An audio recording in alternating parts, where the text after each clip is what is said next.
Hi, welcome back to my channel.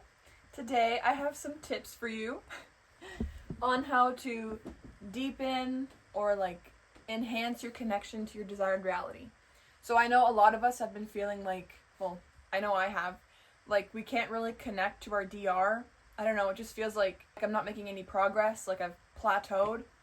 So I wanted to get some things together that I know have helped me in the past or that I've researched and have helped other people with deepening their connection to their DR so that it's easier to shift, you're more motivated to shift, and just to make it fun, because it's not fun when you don't go anywhere. Anyways, let's get into it. My first point, crystals. It's been so long since I've used crystals for anything, and that was the first thing that came to mind when I was making this list because it's so obvious. I have my crystals here. These are all the ones that I own so far. I'm getting more for Christmas. You can do your research, obviously. I know there are lots of crystals out there that people said have worked for shifting for them personally. For me, my go-tos are amethyst. She's an all-arounder, keeping your mind calm, focused. I believe this works with the crown chakra, which is, the top of your head, really connecting to the universal energy, higher self. So that one works really well for me. Even just to get into a nice meditative state, it helps me stay calm and relaxed. Next up, I have blue kyanite. It's known to raise your vibration. I think this is one of the crystals that you don't have to cleanse. Don't quote me on that. But because it's such a high vibration frequency. So it's really good for connecting, I believe, to your third eye and your crown chakra. And third eye, I associate a lot with shifting because it's like your pineal gland. What you see becomes your reality. So when you visualize, you're seeing through your third eye and it becomes your reality. That's the way I see it. I really like to use this crystal when I'm trying to shift. Next up, I have pink moonstone. It helps you with your intuition. It's associated with your crown chakra and your heart chakra for the love. So yeah, this is another really good one to meditate with. There are obviously lots out there, some I don't have yet. I'm in the process of making a video that goes more in depth on crystals for shifting, manifesting, all that fun stuff. So stay tuned for that. And it also depends on what you might be struggling with. If you're feeling a little bit scared of shifting, what if it goes wrong? What if your mind is swirling with fears? Then maybe you'll want a protective stone or a grounding stone to really help you stay calm, focused, and just help dissipate some of those negative things floating around in your head. Second thing, writing letters. I used to write letters all the time and leave them under my pillow or display them at the end of my bed so I could see them before I fall asleep.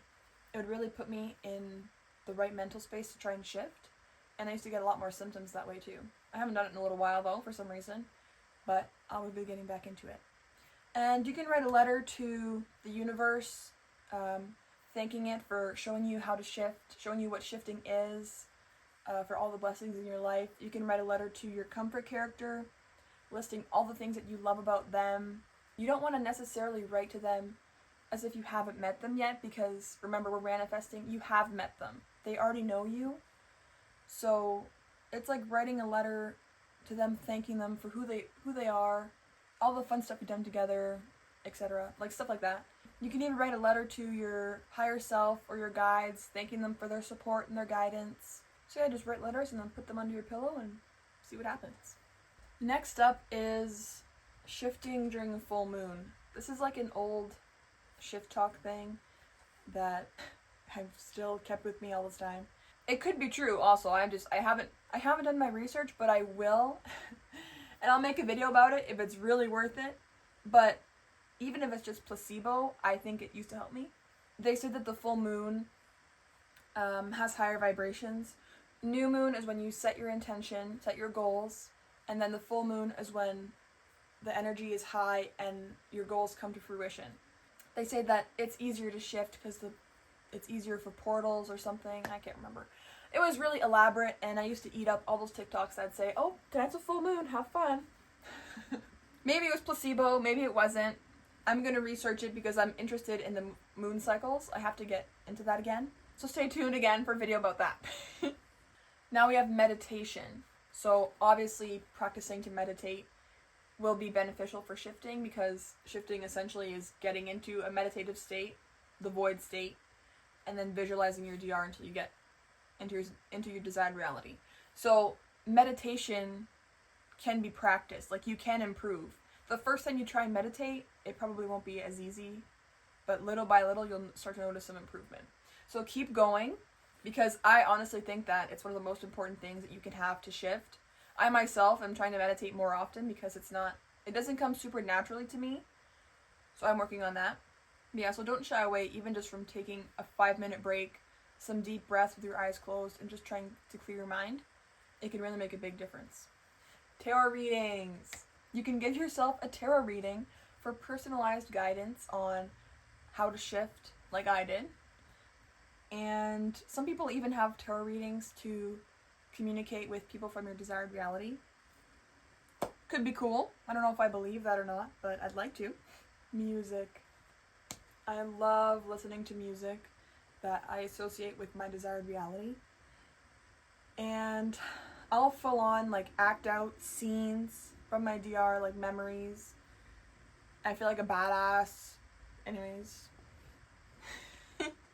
But it's a really good way to like put you in a good mood before you shift, raise your vibration. Maybe it's a slow song and you're imagining yourself dancing in a ballroom with your significant other, and it gets you really emotional in a good way, and that can really help you connect to your desired reality. And last but not least, I have love. I truly believe that gratitude and love are the most powerful emotions when it comes to manifesting and shifting. Take the time and like literally thank the universe for its gifts, for everything that you have, really. When I was little, my mom, I think Lauren has mentioned this before, but my mom used to make us say 3 things we're thankful for every night. And it could be as elaborate as, oh, I'm so glad I had the best birthday party ever today. Or it could be as simple as, thank you for the roof over my head. Like, it makes you stop and think for what you do have already, and then the universe will send you more of that gives you that positive emotion. That's really what manifesting is you're putting out what you want to receive. So when you thank it for love and for all these amazing things, it sends you more amazing things. So whenever you can, with shifting or manifesting or whatever, feel gratitude and love. Let me know if it makes a difference. I know like sometimes it's hard to see our progress. Don't stress about it, you're probably farther along than you think. I hope this video helped, and I can't wait to hear about all your adventures in your DR. Okay, I'll see you in the next one.